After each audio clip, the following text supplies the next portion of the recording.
الحمد لله رب العالمين، والصلاة والسلام على محمد وعلى آله وصحابته والتابعين ومن تبعهم بإحسان إلى يوم الدين وسلم تسليما كثيرا. ثم أما بعد، لباب صلاة التطوع قيشت معنا صلاة الوتر. نيجي وتر يعني تاك. في غمري خاصة وصوم فرمي إن الله وتر يحب الوتر. خواهي قورا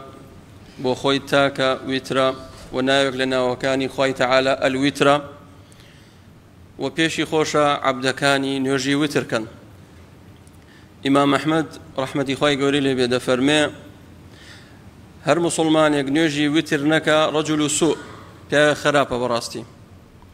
بويا بابن بين بم سنة كالسنة شي مؤكدة واتا بيغمري خاصة وسلم لحضر لسفر أم نيجي كردوة هر كسيك ببيع عزر أم نيجنكات براستي سرزنش تكريت ولا إمام أحمد فرمي بياش خراب ولا هندي للزانان دفر من واجبة بويا بابن بين بم نيجي إن شاء الله فوائدي زورا. فرمي وصلاة الوتر سنة مؤكدة. نيجي وتر سنة شي مؤكدة يعني جختي لسر كراوة في غمري خاصة وصلا ببردوام كردوتي تناند لسفر جوايا في غمري خاصة وصلا دزبرداري أو سنة نابو أمش لاي جمهوري زانيان زوريني زانيان دفرمون سنة شي مؤكدة. داوم النبي صلى الله عليه وسلم حضرا وسفرا. لسفر بوايا هر نوجي وتري کرد لمالي خوي بوايا هر نوجي وتري کرد. استا سنتكاني باش نوجو بيش نوجو فرزكان اگه بچت سفر لسر نامنت بلام نوجي وتر في غمري خواه صلى الله عليه وسلم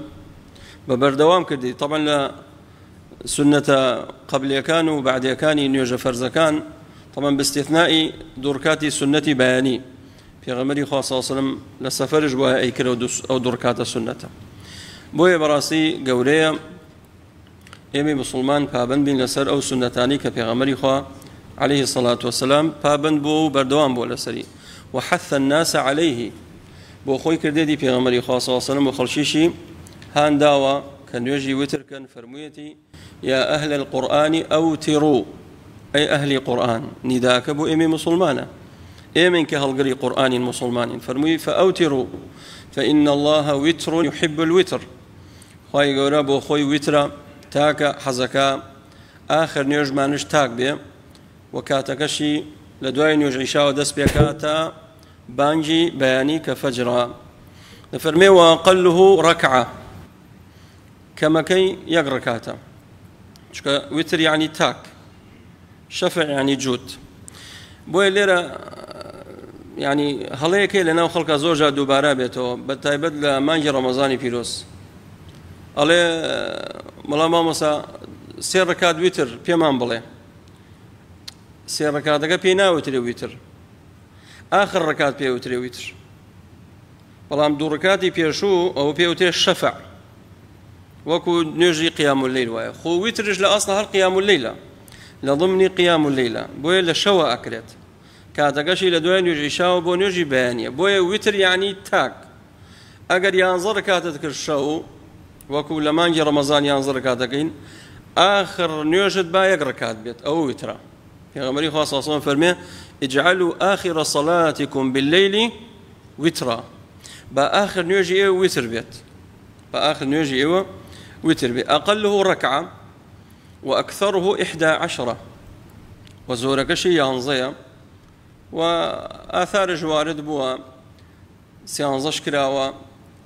بلام لدواي أو ينظر كاتي كردوا دور كات سنتي كرو بدانشنو في غمري خوا صلى الله عليه وسلم. أمش بلقي لسلوي كوا ليرا بيروكيك لا يخلق دروس بوا دلي كان يجي وتر مان كرد لدواي ونيوش قفل بيت النابي نيوشكي نا وانية نيوش قفل نابي بلام رسول الله عليه الصلاة والسلام فرمي لا وتراني في ليلة لشويك نابي دو جار وتر بكرت يعني لسلتاي شو كردت لكوتا شو دوباري مكروا بەڵام کە تۆ لە سەرەتای شەو بۆ نمونە ئێستا ڕۆیتەوە نوێژی عیشات کرد ڕکاتێ ویترەکەیت ئەخەوی دوی شەوەستای سێ شەوەستای هەڵێ با دەست نوێژ هەڵگرم بۆ خۆم شەو نوێژکەم دروستە بەڵێ دروستە دوو بکە پێغەمبەری خوا صلی الله علیه و سلم فەرمێ صلاة الليل مثنى مثنى شەو نوێژ دوو ڕکات بۆیە دروستە قوفڵ نابێ بەڵام ئەو ویترەی لە سەرەتای شەو کرد دوای عیشا لە ئاخر شەو دووبارەی مەکەرەوە یان لە سەرەتای عیشا نەتکرد هەڵت گر بۆ کۆتا شەو کە هەڵەسی لە خەو دوو ڕکات نوێژەکەی دوای لە ئاخیرە یەک ڕکاتەکەی ئەوە نوێژی وترە ئەمەیان ئەفضەڵتر و باشترە فەرمی ووەقته کاتەکەشی من صلاة العشاء إلى طلوع الفجر کاتەکەی لەو نێوانەیە لە دوای نوێژ عیشا دەست پێکا هەتاکو بانگی بەیانی هەندێک لە زانایان فەرموویانە هەتاکو قامەتەکرێ بۆ نوێژی بەیانی ئەتوانی شەو نوێژ بکەیت یعنی مەجالی تایە ئینشاءڵڵا بەڵام زۆرینەی ئەڵێن کە بانگی بەیانیدا تەواویتر شەو نوێژ نامێنێ و وترش نامێنێ كما قال والأفضل أن يكون آخر صلاته بەڵام دەڵێ باشتر وایە بە ئاخر نوێژت وتر بێت ئاخر نوێژت وتر بێ بۆ بەتایبەت لە بەشی ئەخیری شەو خوای تەعالا دێتە ئاسمانی یەکەم و پێغەمبەری خوا صلی الله علیه و سلم فەرمێ تحضره الملائکە فریشتەی ڕەحمەت دێن دەورە لێدەن و ئامادە ئەبن چکەوە شەو نوێژە لە ضمنی شەو نوێژایە شەو نوێژت بۆ حیسابە بۆیە باشتر وایە هەڵیگری بۆ ئاخر شەو بەڵام لە دوای نوێژ عیشاشەوە ئەکرێت كما قال النبي صلى الله عليه وسلم اجعلوا آخر صلاتكم بالليل وترا بآخر نوجي إيه ولا الشوا كشو نيوشتان كربا نوجي وتربية متفق عليه وقال من خاف أن لا يقوم من آخر الليل هركس ترسي لوبو زاني لكوتا شو ناتواني هستيان خوي قرسيان إيشي هي ناتواني سي شو هستيان فرمي فليوتر في أوله بالا سرتاي شو بك يعني دوين نوجي شابك ومن طمع أن يقوم آخره هركس يتماحي أو هي ساعتك يناتوا ساعات سي شو سي دوني شو ولا سي بو أجرك زياتر بيه فرمي فليوتر آخر الليل باوي تركي القريبو كوتا شو فإن صلاة آخر الليل مشهودة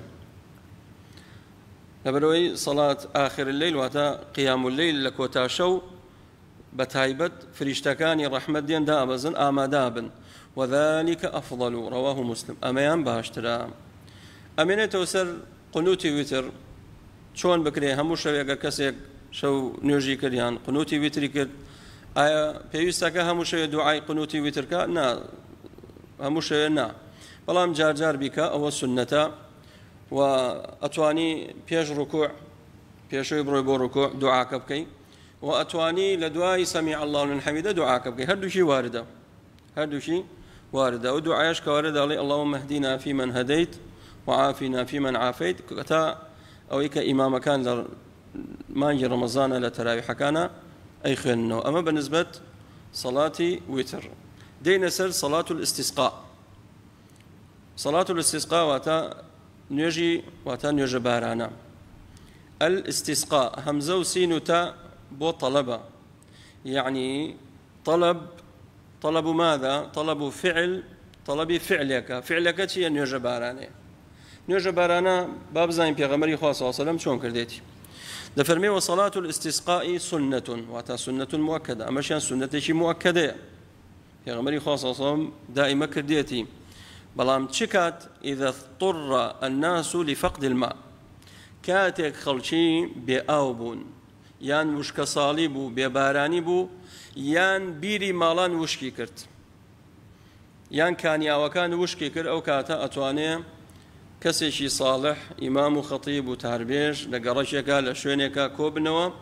نيوجا بارانا بكنو دعاء خير كان وتفعل كصلاة العيد في الصحراء شون نيجي ججن لمصلى أكرا لصحراء لشوليك بهمان شوا نيجي صلاة الاستسقاء نيجي بارانش لشوليك ريو لمصلى أكريت شوا زكي شون دور كاد نيجي كريا لدواء أو كسالسي خطبة كدات ويخرج إليها متخشعا متذللا متضرعا دبي دربشين ببيدنجي بكزولي بخشوع بزليلية وبخوي تعالى نك بقالطة وبيكنين وموبايل وتسبيح بادان كوا أمره بداخة وإبينين نا دبي بروي تنانت جلكان اشتبيت جليشي واي بيو ديار بيك تو خود زليل كي بو خوي تعالى نقبرو جليشي آخر موديل اشكيت فتايبت إمامي مزقوتك أو كسيك أو تاردات في غمري خواه صلى الله عليه وسلم بو يكاتي دعاي بكردايا جلكي هلاودي وكردو جلكي هلاودي وكردو بو الزليلي زياتر بنويني بو خوي تعالى يعني باشتر وإنسان لو رجيا جلي بكا جليشي متواضع أقل بينشي بيو بي باشا بو هندي لزنانه فرمون لو كاتيا كدعاء كريت يعني نيو جبارانا كريت هندي مرمالات بين لو دوريه بيتو برا بو خوي تعالى بزيب حيوان كان بيتو شكو بيغمري خاص صلى الله عليه وسلم فرمي لولا البهائم لم يمطروا أقل لبر حيوانات نبي زوج بارانش ما بو نابارينيت أو عند تاون بارين